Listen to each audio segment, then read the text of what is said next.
Bonjour et bienvenue sur Notions Juives. Aujourd'hui, nous allons aborder un thème, celui du libre arbitre. Le libre arbitre existe-t-il?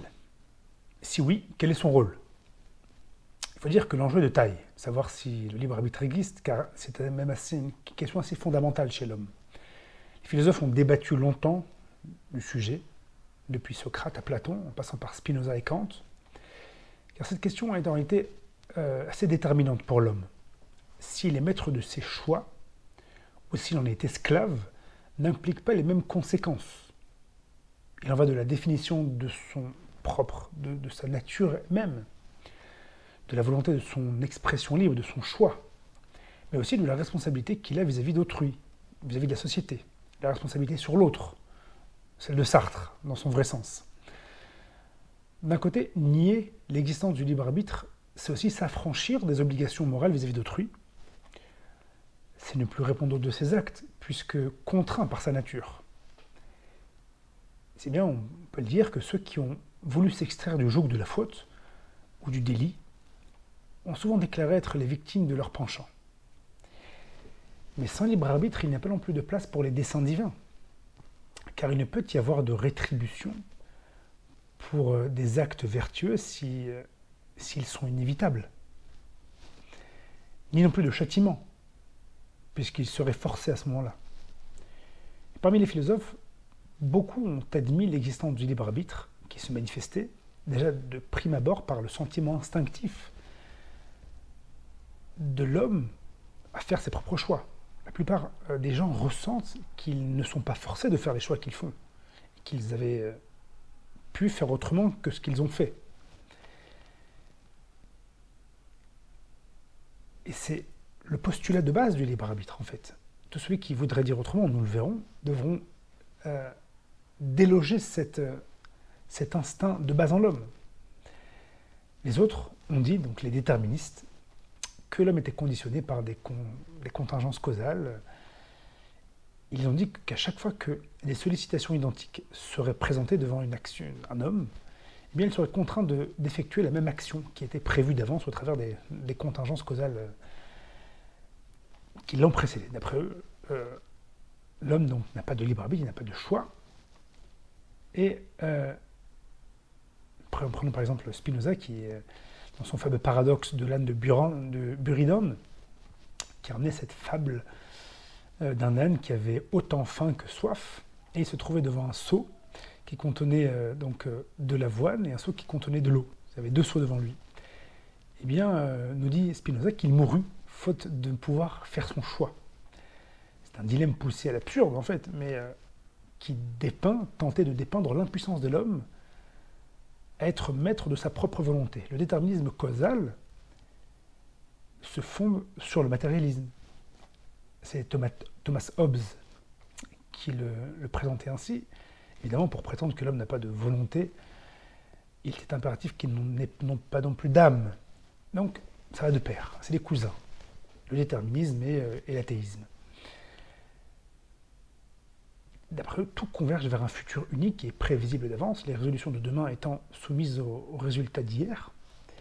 Et le déterminisme implique une temporalité donc indispensable, ce qui est contraire, d'après les opposants, à ceux qui défendent l'âme, car elle est de fait insoumise au temps, car intemporelle. Mais de nombreux penseurs prétendent que le déterminisme s'oppose à la raison elle-même. Ils disent en effet, ils avancent de nombreuses démonstrations pour pointer l'erreur de cette théorie. On va en découvrir une, ensemble. Établissons d'abord le fait, le postulat de base. Certains êtres agissent sans jugement, comme une pierre qui tombe de haut, tandis que d'autres agissent après un jugement, mais qui n'est pas libre. Prenons les animaux. Une brebis qui juge qu'il faut fuir lorsqu'un loup s'approche d'elle le fait par contrainte. Elle a jugé, mais elle n'a pas le choix de le faire autrement. Et en fait, elle juge par la situation, pas par un rassemblement de données qu'elle va sous-peser, mais par un instinct naturel. Il en est ainsi de tous les jugements des animaux. Mais l'homme, quant à lui, agit après un jugement, c'est-à-dire qu'il a la capacité d'analyser les situations au travers des connaissances qu'il évalue, pour savoir s'il faut fuir ou poursuivre une chose, par exemple. Cependant, ce jugement n'est pas exactement du fait de son instinct, dans tous les cas en tout cas. Il est opéré par un rapprochement de données, par une évaluation, par un instinct et des désidératas intérieurs, qui lui porte à faire un choix libre. L'homme est le seul être imprévisible, celui qui, une fois toutes les données sur table, est capable de nous surprendre par ses choix spontanés ou parfois contre nature. Le sacrifice de soi pour autrui est un puissant exemple du fait qu'un homme n'est pas prédit par les contingences qui l'ont précédé. Pour en revenir au mécanisme apolitique, Thomas d'Aquin avançait l'argument, lui, que dans le domaine du contingent, la raison peut suivre des directions opposées, comme on le voit dans les syllogismes de la dialectique et les arguments de la rhétorique. On peut penser tout et son quoi, de manière tout à fait novatrice. Les actions particulières du contingent, portées par le jugement, d'aller dans un sens ou d'un autre, ne serait-ce que dans la réflexion, mais aussi dans la qualité de l'action de l'homme. Et en conséquence, dit-il, il est nécessaire que l'homme ait donc un libre arbitre pour qu'il rende grâce au fait qu'il soit doué de raison, cette raison capable de faire des aléas. D'autres ont dit, comme Dominique, a dit que le fait même de poser la question du libre arbitre est l'expression même du libre arbitre, car sans lui, l'homme n'a pas en réalité de réflexion propre. Plus encore, pour mettre en paroxysme celui qui dit que le libre arbitre n'existe pas. Il dirait en somme qu'il est contraint de penser ainsi, que le libre arbitre n'existe pas, car c'est le fait de son non-libre arbitre qui le contraint à penser ainsi. Donc il est en train de dire qu'il dit qu'il n'est en train de rien dire, car il est contraint de dire ce qu'il dit. Et tous ces philosophes et ces penseurs qui estiment que le libre arbitre n'existe pas, qu'ils sont contraints, et donc que ce qu'ils disent et ce qu'ils font sont contraints de penser tel qu'ils pensent, parce qu'ils sont préprogrammés à ça, donc ils sont en train de dire qu'ils ne sont pas maîtres de leur propre déclaration. Donc ils n'ont jamais réfléchi à la question de savoir si le libre arbitre existe ou pas. Ils sont contraints de penser que le libre arbitre n'existe pas. Autrement dit, ils disent ne rien dire. Mais aujourd'hui, avec l'avènement de la physique quantique, mis en exergue par Werner Heisenberg, avec son principe d'indétermination, plus connu sous le principe d'incertitude d'Heisenberg, on peut même voir que même au travers de la matière inerte, il est possible de se tromper sur une trajectoire qui pourtant pourrait paraître déterminée. Einstein avait dit, avec l'échec de la physique de Newton, le déterminisme causal a fait faillite. Et ça a été écrit dans Nature en 1927. On recense également des millions de cas de morts spontanées dont on a mené les enquêtes pour avoir une approche que l'âme existe. Les témoins partisans du non-libre arbitre sont aussi partisans de la non-âme. Alors si le libre arbitre est rationnel, quel est son but? Il semblerait qu'il soit plus que le levier de la rétribution. C'est en définissant peut-être sa nature que nous comprendrons son but.